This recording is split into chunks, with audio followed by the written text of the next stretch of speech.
ವೀಕ್ಷಕರೇ ನಮಸ್ಕಾರ. ನೀವಿನ್ನೂ ಕೂಡ ಯಾರು ನಮ್ಮ ಚಾನಲನ್ನು ಸಬ್ಸ್ಕ್ರೈಬ್ ಮಾಡಿಲ್ಲ ಅಂತಂದರೆ ಈ ಕೂಡಲೇ ಸಬ್ಸ್ಕ್ರೈಬ್ ಮಾಡ್ಕೊಳ್ಳಿ. ರಶ್ಮಿಕಾ ಮಂದಣ್ಣ ಮದುವೆ ಸುದ್ದಿ ಬೆನ್ನಲ್ಲೇ ಮಾಜಿ ಸ್ನೇಹಿತ ರಕ್ಷಿತ್ ಶೆಟ್ಟಿ ಮಾಡಿರುವಂಥ ಒಂದು ಕುತೂಹಲದ ಪೋಸ್ಟ್ ಸಿಕ್ಕಾಬಟ್ಟೆ ಈಗ ವೈರಲ್ ಆಗ್ತಾ ಇದೆ. ಏನಿದು ಪೋಸ್ಟ್, ಆ ಪೋಸ್ಟ್ನ ಒಳಮರ್ಮವೇನೋ ಇವೆಲ್ಲದರ ಕುರಿತಾಗಿ ನಾನು ನಿಮಗೆ ಎಕ್ಸ್ಪ್ಲೇನ್ ಮಾಡ್ತಾ ಹೋಗ್ತೀನಿ. ನೀವಿನ್ನೂ ಯಾರು ಕೂಡ ಸಬ್ಸ್ಕ್ರೈಬ್ ಮಾಡಿಲ್ಲ ಅಂದರೆ ಈ ಕೂಡಲೇ ಮಾಡಿ. ರಶ್ಮಿಕಾ ಮಂದಣ್ಣ ಮತ್ತು ವಿಜಯ್ ದೇವರಕೊಂಡ ಅವರ ಮದುವೆಯ ವದಂತಿಗಳ ನಡುವೆ ವದಂತಿಗಿದಂತೂ ಏನಿಲ್ಲ, ನೇರವಾಗಿ ಮದುವೆ ಆಗ್ತಾ ಇದ್ದಾರೆ, ಅದು ಫಿಕ್ಸು. ನಟ ರಕ್ಷಿತ್ ಶೆಟ್ಟಿ ಅವರೊಂದಿಗಿನ ರಶ್ಮಿಕಾಳ ಹಿಂದಿನ ನಿಶ್ಚಿತಾರ್ಥದ ವಿಷಯ ಮತ್ತೆ ಮುನ್ನೆಲೆಗೆ ಬಂದಿದೆ. ರಕ್ಷಿತ್ ಮಾಡಿದ್ದ ಸೋಷಿಯಲ್ ಮೀಡಿಯಾ ಪೋಸ್ಟ್ ಇದೀಗ ಮತ್ತೆ ವೈರಲ್ ಆಗ್ತಾ ಇದ್ದು ಆಗಿನ ಘಟನೆಗಳನ್ನು ನೆನಪಿಸುತ್ತಿದೆ. ನ್ಯಾಷನಲ್ ಕ್ರಶ್ ರಶ್ಮಿಕಾ ಮಂದಣ್ಣ ಮತ್ತು ಬಹುಕಾಲದ ಗೆಳೆಯ ವಿಜಯ್ ದೇವರಕೊಂಡ ಮದುವೆ ಇನ್ನೇನು ಕೆಲವೇ ದಿನಗಳು ಬಾಕಿ ಇವೆ. ಈ ಹೊತ್ತಿನಲ್ಲಿಯೇ ಸ್ಯಾಂಡಲ್ವುಡ್ ಸ್ಟಾರ್ ರಕ್ಷಿತ್ ಶೆಟ್ಟಿ ಅವರ ವಿಷಯವೂ ಸಾಕಷ್ಟು ಚರ್ಚೆಗೆ ಬರುತ್ತಿದೆ. ಇದಕ್ಕೆ ಕಾರಣ ಈ ಹಿಂದೆ ರಶ್ಮಿಕಾ ಮತ್ತು ರಕ್ಷಿತ್ ಶೆಟ್ಟಿ ಎಂಗೇಜ್ಮೆಂಟ್ ಆಗಿತ್ತು, ಆದರೆ ಅವರು ಮದುವೆ ಆಗಿರಲಿಲ್ಲ. ಆದ್ದರಿಂದ ರಕ್ಷಿತ್ ಶೆಟ್ಟಿ ಹೆಸರು ಮತ್ತೆ ಕೇಳಿ ಬರ್ತಾ ಇದೆ. 2018ರಲ್ಲಿ ಇವರಿಬ್ಬರು ಬೇರೆಯಾಗಿದ್ದ ಸಂದರ್ಭದಲ್ಲಿ ರಕ್ಷಿತ್ ಶೆಟ್ಟಿ ಸೋಷಿಯಲ್ ಮೀಡಿಯಾದಿಂದ ಭಾರಿ ದೂರ ಉಳಿದಿದ್ರು. ಅಷ್ಟಕ್ಕೂ ಈಗಲೂ ಅದೇ ಸ್ಥಿತಿ ಇದೆ. ಇದೇ ಕಾರಣಕ್ಕೆ ಈ ವಿಷಯ ಮತ್ತೆ ಮುನ್ನೆಲೆಗೆ ಬರ್ತಾ ಇದೆ. 2018ರಲ್ಲಿ ಈ ಬಗ್ಗೆ ಸಾಕಷ್ಟು ಚರ್ಚೆ ಆಗಿದ್ದಾಗ ರಕ್ಷಿತ್ ಅವರು ಮಾಡಿರುವ ಪೋಸ್ಟ್ ಇದೀಗ ಮತ್ತೊಮ್ಮೆ ವೈರಲ್ ಆಗ್ತಾ ಇದೆ. ಇದರಲ್ಲಿ ರಕ್ಷಿತ್ ಶೆಟ್ಟಿ ಅವರು, ನಾನು ನನ್ನ ಕೆಲಸದ ಮೇಲೆ ಕೇಂದ್ರೀಕರಿಸಲು ಬಯಸಿದ್ರಿಂದ ಸಾಮಾಜಿಕ ಮಾಧ್ಯಮದಿಂದ ದೂರವಿದ್ದೇನೆ.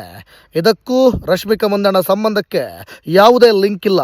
ದಯವಿಟ್ಟು ಎರಡನ್ನೂ ಒಟ್ಟಿಗೆ ಸೇರಿಸಬೇಡಿ, ನೀವೇ ಏನೋ ಒಂದನ್ನು ನಿರ್ಣಯಿಸಬೇಡಿ ಎಂದಿದ್ರು. ಗೌರವಾನ್ವಿತ ಜನರೇ, ನಾನು ಇತರ ವಿಷಯಗಳ ಮೇಲೆ ಗಮನ ಹರಿಸಲು ಸಾಮಾಜಿಕ ಮಾಧ್ಯಮದಿಂದ ಹೊರಗುಳಿಯುತ್ತೇನೆ ಎಂದು ಘೋಷಿಸಿದ್ದೆ. ಆದರೆ ಕೆಲವು ವಿಷಯಗಳನ್ನು ಸ್ಪಷ್ಟಪಡಿಸಲು ನಾನು ಹಿಂತಿರುಗಬೇಕಾಯಿತು ಎನ್ನುವ ಮೂಲಕ ಈ ಸ್ಪಷ್ಟನೆ ಕೊಟ್ಟಿದ್ದರು. ಇದೇ ವೇಳೆ ಅವರು ಇದೇ ಪೋಸ್ಟ್ನಲ್ಲಿ ನನ್ನನ್ನು ಶಾಂತಿಯಿಂದ ಬದುಕಲು ಬಿಟ್ಟುಬಿಡಿ, ಏನನ್ನು ಪ್ರಶ್ನಿಸಬೇಡಿ ಎನ್ನುವ ಮೂಲಕ ತಾನು ನೋವಿನಲ್ಲಿ ಇರುವ ಬಗ್ಗೆ ಪರೋಕ್ಷವಾಗಿ ತಿಳಿಸಿದರು. ಅದಕ್ಕೂ ಮುನ್ನ ರಕ್ಷಿತ್ ಶೆಟ್ಟಿ ಅವರ ಎಂಗೇಜ್ಮೆಂಟ್ ಮುರಿದು ಬಿದ್ದಾಗ ಇವರಿಬ್ಬರ ಬಗ್ಗೆ ಸಾಕಷ್ಟು ಚರ್ಚೆಯಾಗಿತ್ತು. ರಶ್ಮಿಕಾ ತಮ್ಮ ಪೋಷಕರೊಂದಿಗೆ ಸಮಾಲೋಚಿಸಿ ತಮ್ಮ ವೃತ್ತಿ ಜೀವನವನ್ನು ಗಮನದಲ್ಲಿಟ್ಟುಕೊಂಡು ಈ ನಿರ್ಧಾರವನ್ನು ತೆಗೆದುಕೊಂಡಿದ್ದಾರೆ ಎಂದೇ ಹೇಳಲಾಗಿತ್ತು. ಆದರೆ ಕಾರಣ ಕೊನೆಗೂ ಬಹಿರಂಗಗೊಳ್ಳಲಿಲ್ಲ. ಆದರೆ ರಶ್ಮಿಕಾ ಅವರು ಸ್ಯಾಂಡಲ್ವುಡ್ನಲ್ಲಿ ಎಂಟ್ರಿ ಪಡೆಯುವುದಕ್ಕಾಗಿ ರಕ್ಷಿತ್ ಅವರನ್ನು ದಾಳವಾಗಿ ಬಳಸಿಕೊಂಡರು ಎನ್ನುವ ಮಾತು ಬಹಳ ಕೇಳಿಬರತೊಡಗಿತ್ತು. ರಕ್ಷಿತ್ ಮತ್ತು ರಶ್ಮಿಕಾ ಜುಲೈ 2017ರಲ್ಲಿ ನಿಶ್ಚಿತಾರ್ಥ ಮಾಡಿಕೊಂಡಿದ್ರು. ಸೂಪರ್ ಹಿಟ್ ಚಿತ್ರ ಕಿರಿಕ್ ಪಾರ್ಟಿಯಲ್ಲಿ ಒಟ್ಟಿಗೆ ಕೆಲಸ ಮಾಡಿದ್ರು. ಇದು ರಶ್ಮಿಕಾ ಅವರು ಕನ್ನಡ ಚಿತ್ರರಂಗದಲ್ಲಿ ನೆಲೆಯೂರಲು ಸಾಧ್ಯವಾಗಿತ್ತು. ಆದರೆ ಕೊನೆಗೆ ಸಂಬಂಧ ಮುರಿದು ಹೋಯಿತು.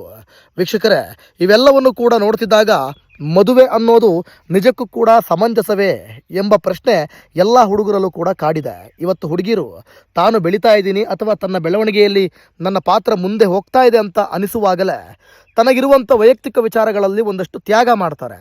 ತ್ಯಾಗ ಮಾಡೋದು ಓಕೆ, ಮೋಸ ಮಾಡೋದು ಎಷ್ಟರ ಮಟ್ಟಿಗೆ ಸರಿ?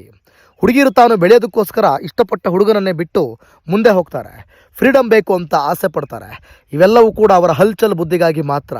ಇದಕ್ಕಾಗಿ ತನ್ನ ಇಷ್ಟಪಟ್ಟ ಒಳ್ಳೆ ಹುಡುಗನಾಗಲಿ, ಅದು ಎಂಥ ವ್ಯಕ್ತಿನೇ ಆಗಿರಲಿ, ಆತನನ್ನು ಬಿಡ್ತಾರೆ. ಬೇರೆ ಬೇರೆ ಕಥೆಯನ್ನು ಮುಂದುವರಿಸ್ಕೊಂಡು ಹೋಗ್ತಾರೆ. ಆಮೇಲೆ ಒಂದು ದಿನ ಯಾರನ್ನೋ ಮದುವೆ ಆಗಿ ಚೆನ್ನಾಗಿರ್ತಾರೆ. ಆದರೆ ಚೆನ್ನಾಗಿರ್ತಾರೆ ಅಂದ್ಕೊಳ್ಳೋದು ಕೂಡ ತಪ್ಪಾಗಿಬಿಡುತ್ತೆ. ಮಧ್ಯೆ ಮಧ್ಯೆ ಡಿವೋರ್ಸ್ ಅನ್ನೋ ಕಥೆಗಳು ಕೂಡ ಕೇಳಿ ಬರ್ತವೆ. ಬಹುಶಃ ನನಗನ್ಸೋ ಪ್ರಕಾರ ಕರ್ನಾಟಕದ ಜನತೆ ಒಂದು ಜೋಡಿ ಡಿವೋರ್ಸ್ ಆಗಲಪ್ಪ ಅಂತ ಕೇಳ್ಕೊಳ್ತಾ ಇದ್ದಾರೆ ಅಂದರೆ ಅದು ಯಾವ ಜೋಡಿ ಇರ್ಬೋದು ಅಂತ ನೀವು ಕಮೆಂಟ್ ಮಾಡಿ ಹೇಳಿ.